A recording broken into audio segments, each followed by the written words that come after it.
Assalamualaikum warahmatullahi wabarakatuh. Pemirsa Tagar TV dimanapun Anda berada, apa kabar Anda hari ini? Senang sekali saya Salsakina dapat kembali menyapa Anda dalam dialog spesial hari ini.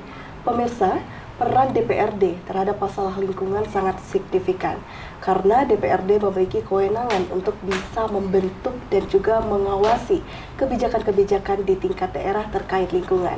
Dan hari ini kita akan berdialog atau berbincang bersama Ketua Komisi 4 DPRD sekaligus Ketua Fraksi Golkar Kabupaten Lampung Tengah. Assalamualaikum Pak Umar. Waalaikumsalam warahmatullahi wabarakatuh. Pak Umar, di tengah kondisi cuaca yang saat ini bisa dikatakan kemaraunya ekstrim ini, bagaimana kabar Pak Umar hari ini? Alhamdulillah sampai hari ini kesehatan masih tetap melekat di badan kita. Oleh El Nino, dampak dari El Nino juga menyebabkan kekeringan. Ya, Dan betul. tidak hanya di Kabupaten Lampung Tengah, di sejumlah berbagai daerah juga mengalami kekeringan. Ini bagaimana pengaruhnya Pak Umar untuk dalam sektor pertanian, peternakan, produksi pangan lokal dan lainnya yang ada di Kabupaten Lampung Tengah? Mengalami dampaknya yang begitu besar? Ya sangat berdampak tentunya Mbak ya. Jadi ini kan kalau kita bicara El Nino ya, ini yang sebetulnya akan kita lalui setiap agenda 5 tahunan sekali lah ya, ini akan terlampaui. Tapi ini kayaknya yang tahun ini memang cukup ekstrim, jadi jangkanya yang waktunya yang panjang, terus panasnya juga luar biasa, panasnya luar biasa. Terus tentunya bagi sektor pertanian ya sangat berdampak, karena beberapa petani yang biasanya kita ini di musim tanam yang setelah padi yang kedua ini biasanya ada yang nanam sayuran, palawija dan segala macamnya. Akibatnya ini tidak bisa tanam, gitu. Karena air sungai sebagai supportingnya ya untuk tanaman palawija ini juga ternyata kekeringan juga, gitu. Jadi tentunya sangat berdampak bagi sektor pertanian kita tentunya kan gitu. Baik, dan di sini seberapa parah urgensinya Pak akibat dari dampak El Nino ini, atau seberapa parah penurunan produksi misalnya khususnya dalam sektor pertanian akibat dari dampak El Nino ini? Sangat signifikan Mbak. Signifikan? Sangat signifikan. Jadi kalau hitungan persentase mungkin ya bisa mencapai sekitar 50-an% bisa Mbak. Karena memang di Lampung Tengah ini banyak yang mengalami kegagalan panen ya, bukan kegagalan panen, bahkan sebagian wilayah di Lampung Tengah ini tidak bisa tanam. Tidak bisa tanam dengan cuaca yang sangat ekstrim ini, Mbak. Cuaca sangat ekstrim, Ya, sehingga bisa mempengaruhi hingga 50%, Hingga setengah dari produksi pangan biasanya di sini ya Pak ya.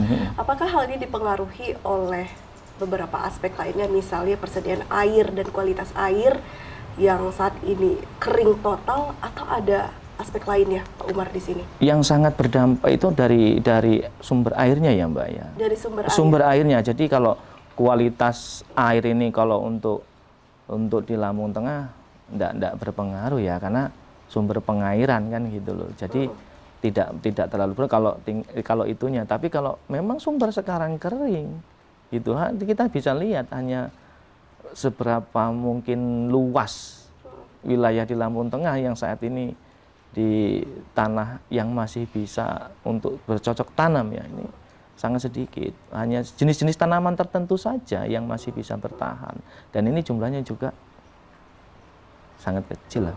Lalu bagaimana Pak Umar keadaan petani di Kabupaten Lampung Tengah? Sedangkan kita tahu bahwa bisa dikatakan mayoritas petani yang memang bercocok tanam ini adalah pekerjaan utama. Dengan kondisi yang sekarang, bagaimana keadaannya?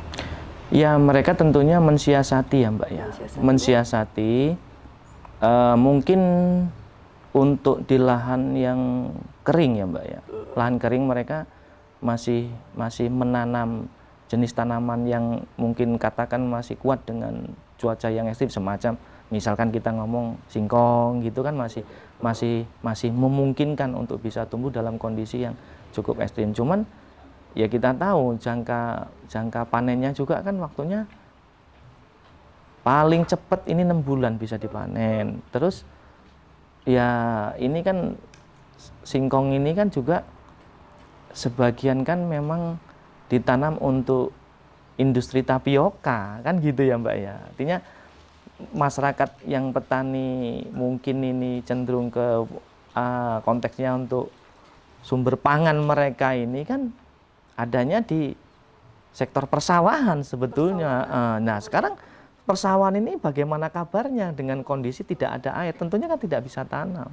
Sementara biasanya mereka tanam palawija ini menggunakan sistem irigasi yang dari sungai dengan mungkin dengan disiasati dengan teknologi ya, mungkin dengan apa ya istilahnya disedot ataupun apa kan gitu, tidak menggunakan bendungan atau waduk yang sekarang kering kan. Tapi sungainya pun sekarang sudah mengering. Jadi jadi tidak mungkin untuk melakukan tanam tumbuh di lokasi sawah tersebut. Baik. Dan kalau Pak Umar di sini tentu sebagai DPRD menimbang melihat dari segala kondisi atau masalah yang ada saat ini perkiraannya sampai kapan ini Pak? Petani harus terus-terusan menangis dengan keadaan saat ini. Sebetulnya sih kalau kita mengacu ke BMKG ini kan perkiraan bisa mencapai bulan Februari ya Mbak ya. Bulan Februari tahun depan 2024. Tapi di beberapa wilayah di Kabupaten Lampung Tengah ini kan ternyata sudah ada yang turun hujan toh.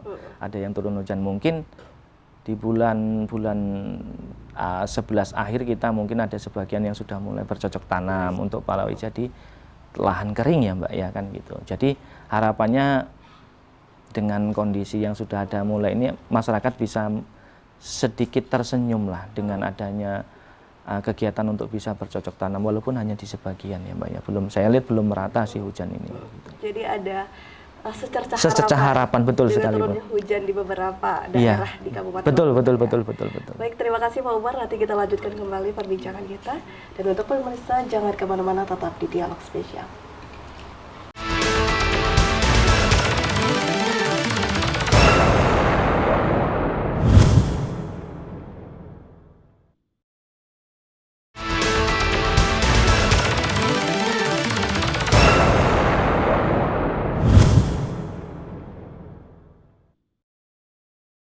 Pemirsa Tegar TV, saat ini kita masih berbincang atau berdialog bersama Ketua Komisi 4 DPRD Kabupaten Lampung Tengah sekaligus Ketua Fraksi Golkar Kabupaten Lampung Tengah. Baik, dan tidak hanya berbincang bersama Pak Umar saja, tentu sudah hadir bersama kita juga untuk agar perbincangan kita lebih padat ya Pak ya. Sudah hadir bersama kita juga di sini, datang dari masyarakat Kabupaten Lampung Tengah atau tepatnya dari mana nih Pak? Ini dari Kampung Sukawaringin Mbak ya. Baik. Kecamatan Bangrejo. Oke, kalau begitu kita sapa dahulu. Assalamualaikum Bapak-Bapak. Waalaikumsalam warahmatullahi wabarakatuh. Baik, Bapak, ini kan kesempatan yang sangat baik. Kita sudah dihadirkan juga di sini ada dari Ketua Komisi 4 DPRD. Mungkin bisa langsung disampaikan saja Bapak-Bapak di sini apa yang menjadi keluh kesah yang diinginkan dari hati masyarakat atau petani mengenai dampak El Nino ini yang sangat berdampak pada sektor pertanian. Silahkan Pak. Pak Pur. Terima kasih. Dampak El Nino memang sangat terasa Bu untuk masyarakat di Kampung Sukawaringin karena cuaca yang panas, kemudian sungai-sungai itu banyak yang kering. Nah, kami berharap untuk kedepannya dari Pak Umar bisa membuatkan kami ini untuk sumur bor di persawahan. Jadi untuk antisipasi kedepannya supaya kekeringan itu nanti bisa diatasi dari sumur bor. Kira-kira begitu. Baik, jadi keinginan dari masyarakat untuk dibuatkan sumur bor. Karena nanti kedepannya sumur bor ini akan digunakan untuk apa saja agar biar terlihat manfaat begitu besar ketika disumbangkan sumur bor ini Pak? Ya. Sumur bor itu kalau menurut kami itu multifungsi Bu. Multifungsi. Iya. Di saat kita misalkan tanam padi yang kedua itu biasanya kira kurang air. Kita bisa antisipasi air dari sumur bor tersebut. Kemudian setelah tanam kedua biasanya itu masyarakat itu ada yang istilah kasarnya itu gaduh. Ada yang tanam sayur mayur. Nah, waktu saya tanam sayur mayur itu biasanya sangat kekurangan air, dan seperti yang kita alami saat ini itu sungai aja kering. Jadi kalau ada bantuan sumur bor di persawahan mungkin itu bisa jadi solusi untuk kita. Dan inginnya di titik mana aja ini Pak? ingin disumbangkan sumur bor untuk beberapa titik daerah atau bagaimana lokasinya? Lokasinya ya di persawahan. Di persawahan. Dan realisasinya secepatnya ingin kapan? Ini dari masyarakat. Ya kalau masyarakat maunya pasti secepatnya. Secepatnya. Iya, kalau masyarakat maunya secepatnya. Mungkin sebelum sampai ke tahun depan, di akhir tahun sudah bisa direalisasikan. Ya, seperti itu. harapan kami sih seperti harapan itu. Seperti itu. Terima kasih, Pak. Sama-sama. Pak Umar, tadi kita sudah langsung mendengar ini suara atau aspirasi dari masyarakat ingin adanya sumur bor untuk memudahkan mengatasi atau menanggulangi kondisi dampak dari El Nino ini. Bagaimana tanggapannya, Pak? Ya memang sebetulnya kita kalau bicara untuk sektor pertanian kan kekurangan air ini kan menjadi memang persoalan ya Mbak, ya persoalan betul. Sebenarnya ada dua. Kalau ada sumur bor pertanian tadi kan yang kawan-kawan ini bapak-bapak ini usulkan itu kan sumur bor pertanian. Terus satu lagi sebetulnya memang bagaimana kita mengaktifkan dan memaksimalkan fungsi dari bendungan yang ada di tempat kita, di sekitar kita ini kan ada bendungan kan gitu. Nah, itu kita maksimalkan fungsinya sebagai penampung air untuk pengairan di persawahan, kemudian baru untuk sumur bor. Ya, memang dua itu yang memang mungkin dilakukan di sekitar wilayah mungkin bapak-bapak ini yang ada ini. Saya lihat memang begitu, sumur bor pertanian dan bendungan itu mungkin yang bendungan kan sudah ada. Bendungan sudah ada, dimaksimalkan lagi. Misalkan ini dikeruk lagi supaya nanti penampungan airnya lebih banyak. Terus ada beberapa mungkin yang perlu ada perbaikan, nah itu diperbaiki supaya intinya bagaimana dia bisa menampung air secara maksimal. Baik, gitu. Kemudian untuk sumur bor? Ya, sumur bor ini yang di kawan-kawan dan bapak-bapak ini kan sumur bor pertanian ya. Jadi di akhir tahun 2023 ini sepertinya tidak mungkin kalau kita mau realisasikan untuk tahun sekarang ya, tidak. Kenapa? Karena program ini kan sudah berjalan, Mbak ya.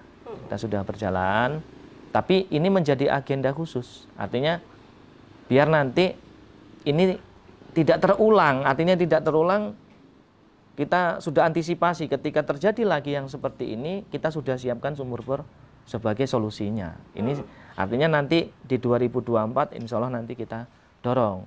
Baik. Terus saya juga sempat melihat beberapa lokasi Mbak ya, beberapa lokasi langsung. Jadi ada semacam kendala juga kita ngomong sumur bor pertanian ini, karena sumber energi untuk ngambil airnya ini dari diesel tentunya ya. Ini kan jadi persoalan lagi. Harapannya saya nanti sebetulnya ini ada semacam kerjasama dengan pihak PLN kan tentunya. Jadi petani ini tidak menggunakan BBM lagi, tapi menggunakan listrik sebagai dayanya.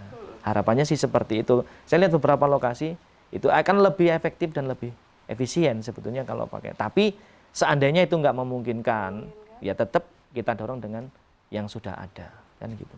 Yang sudah ada. Yang sudah ada. Ada mungkin masyarakat ini kan sebetulnya punya banyak yang punya. Kalau bahasa mereka Alkon ya Mbak ya, Alkon ada, diesel ada mereka. Tapi ini kan butuh biaya lebih ya dibanding dengan PLN kan gitu. Tapi kalau nggak memungkinkan, ya yang ada itu yang kita dorong. Intinya kan seperti itu. Baik, artinya di sini bantuan sumur bor tidak bisa direalisasikan di tahun ini. Tahun ini nggak bisa, Mbak. Kemungkinan di tahun depan 2024 baru direalisasikan. Ya. Untuk sementara opsi petani untuk bertahan sampai akhir tahun ini apa Pak? Memanfaatkan bendungan dengan maksimal? Ada lagi? Bendungan ini juga sudah kering, Mbak. Sudah kering. Sudah kering, baik. Sungainya juga sudah kering. Maka opsi apa ini yang bisa ditawarkan untuk petani? Saat ini memang yang memungkinkan untuk tanam itu ya ini sebagian saya lihat sebagian ini tanamnya ada yang tanam model kayak singkong tadi Mbak ya. Kayak singkong tadi ada yang ditanam di sawah. Dan artinya dengan memanfaatkan lahan yang ada, sebab petani kita ini kan petani yang cerdas juga, sudah berusaha mensiasati dengan jenis tanaman yang mungkin bisa bertahan di cuaca yang panas. Nah, saya lihat ada beberapa lahan yang sudah ditanamin singkong. Oke, kalau begitu terima kasih Pak Umar. Siap. Bagaimana Bapak ini untuk realisasi bantuan sumur bornya tidak bisa dirasakan di tahun ini namun di tahun depan. Jadi petani ini bagaimana nih untuk bertahan hingga akhir tahun dalam kondisi yang saat ini kekeringan? Ya, kita hanya bisa berharap mudah-mudahan cepat turun hujan aja. Baik, kita berdoa. Berdoa sama-sama ya. Semoga tidak sampai dalam kondisi yang begitu parah. Terima kasih. Kemudian bagaimana Bapak yang lain, ada masih yang ingin langsung bertanya ke Pak Umar mengenai kondisi sekarang? Cukup? Atau ada lagi? Kemudian kalau daripada itu semua, yang jelas masyarakat juga bersyukur mempunyai Pak Umar. Kemudian Pak Umar juga sebelum ada dampaknya El Nino sudah ngoro-ngoro, artinya masyarakat ini nih sudah mau hal kemarau karena dampak El Nino. Kemudian antisipasinya adalah menanam singkong, kemudian menanam jagung untuk mengantisipasi, artinya biar ada pemasukan dari petani, nggak hanya sawah aja karena air pun sudah kering di sungai itu. Jadi solusi dari Pak Umar terhadap masyarakat adalah untuk menanam tanaman yang lebih jangka panjang seperti itu. Baik, jadi sebelum dampak El Nino begitu parah sampai sekarang ternyata sebelumnya sudah diberi arahan. Sudah, iya betul. Baik, ini artinya ungkapan rasa terima kasih ya, apresiasi untuk Pak Umar selaku Ketua Komisi 4 DPRD Lampung Tengah. Cukup? Cukup. Oke, terima kasih Bapak-Bapak.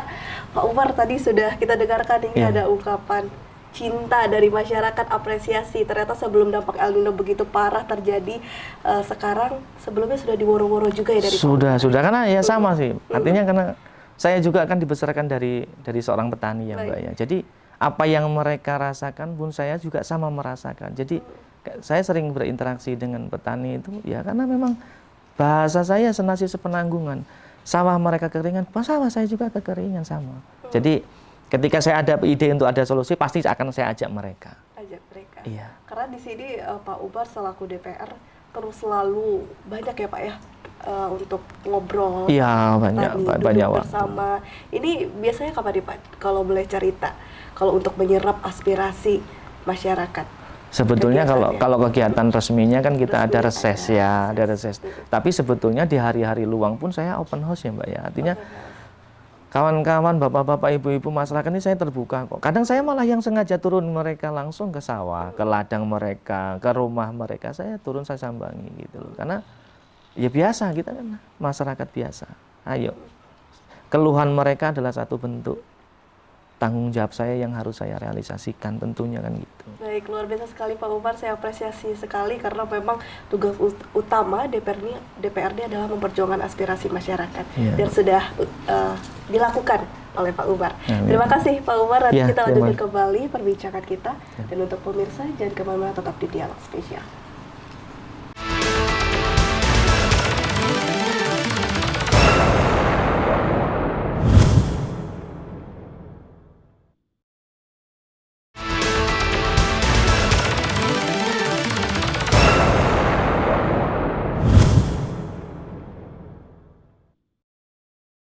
Terima kasih pemirsa, Anda kembali menyaksikan Dialog Spesial dan tentu saja kita masih berdialog bersama Ketua Komisi 4 DPRD Kabupaten Lampung Tengah.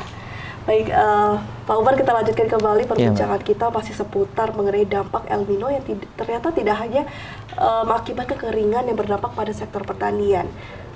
Pasti masih banyak yang dikeluhkan oleh masyarakat. Ini ada lagi, Pak Umar? Ya, kesehatan juga sangat terasa ya Mbak ya.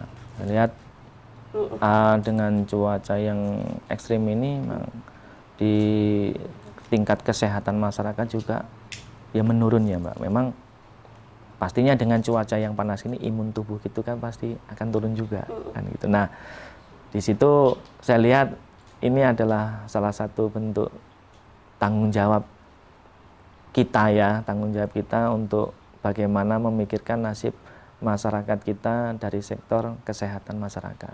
Kan gitu. Memang kondisi kesehatan masyarakat saat ini bagaimana Pak Umar? Jadi ya dengan cuaca ekstrim ini ada yang kena penyakit pilek karena debu ya Mbak ya, ada yang kena batuk, ada yang kena radang, banyak tentunya memang dengan cuaca apalagi kadang yang mungkin umur sudah sepuh ya, yang sudah tua ini kadang perlu perhatian khusus sebetulnya gitu loh. Karena cuaca kita ini pernah saya ngukur ini sampai 41 loh Mbak. 41 derajat. Jadi ini udah luar biasa sebetulnya kan gitu. Ketika masyarakat berbondong-bondong datang mengeluhkan mengenai perihal kesehatan masyarakat, ini apa Pak yang disarankan oleh Pak Umar sebagai DPRD? Yang pertama pastinya dijaga kesehatan kita ya. Masyarakat ini bagaimana untuk menjaga kesehatan masing-masing.